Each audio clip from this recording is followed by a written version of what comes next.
Hi friends, ఈ video నచ్చినట్లయితే like చేయండి, సబ్స్క్రైబ్ చేయండి. కోర్టులో అయితే దీప దగ్గరికి జోష్న వాళ్ళ గ్రాని వస్తూ ఉంటారు.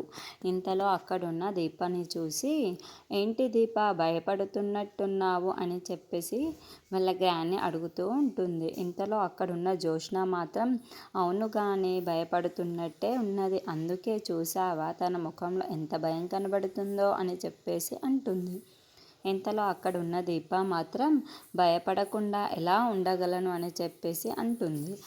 ఆ మాటలు వినగానే అక్కడున్న జోష్న మాత్రం, గ్రాని ముందే ఇవన్నీ చూసుకొని ఉంటే ఇంత టెన్షన్ ఉండేది కాదు కదా, ఇదంతా జరిగేది కాదు కదా దీప, నువ్వే సవ్యంగా ఉంటే నీ జీవితం సవ్యంగా ఉండేది కదా దీప అని చెప్పేసి అంటుంది. ఆ మాటలు వినగానే అక్కడున్న దీప మాత్రం, మీలాంటి వారు నన్ను హేళన చేసుకోవడానికే ఇలా నాకు జరిగింది అని చెప్పేసి అంటూ ఉంటుంది.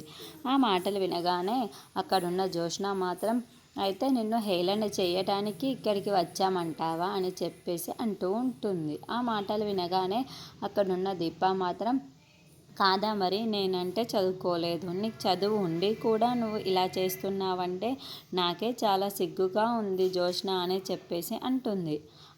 అంటే ఆ మాటలన్నీ నేనే నేర్పిస్తున్నాను తనకి నేనే నోరి వాళ్ళ గ్రాని అంటూ ఉంటుంది. ఆ మాటలు వినగానే అక్కడున్న దీప మాత్రం, అవును మీరే జోష్నాని చెరిపేస్తున్నారు, జోష్న ఎంత చక్క పిల్లో, మీరే అదంతా చేస్తున్నది అని చెప్పేసి అంటూ ఉంటుంది. ఆ మాటలు వినగానే అక్కడున్న వాళ్ళ జ్ఞాని మాత్రం చాలా కోపం వచ్చేసి, మా ఇంటి పరువును నువ్వే తీసేసావే, మేము ఎంత చక్కగా హందాగా ఉండేవాళ్ళము, కానీ నువ్వు కోర్టు వరకు లాక్కో వచ్చావు, మా ఇంటి జీవితం ఎలా అయింది అంటే దానికి కారణం నువ్వే దీప అని చెప్పేసి అంటూ ఉంటుంది.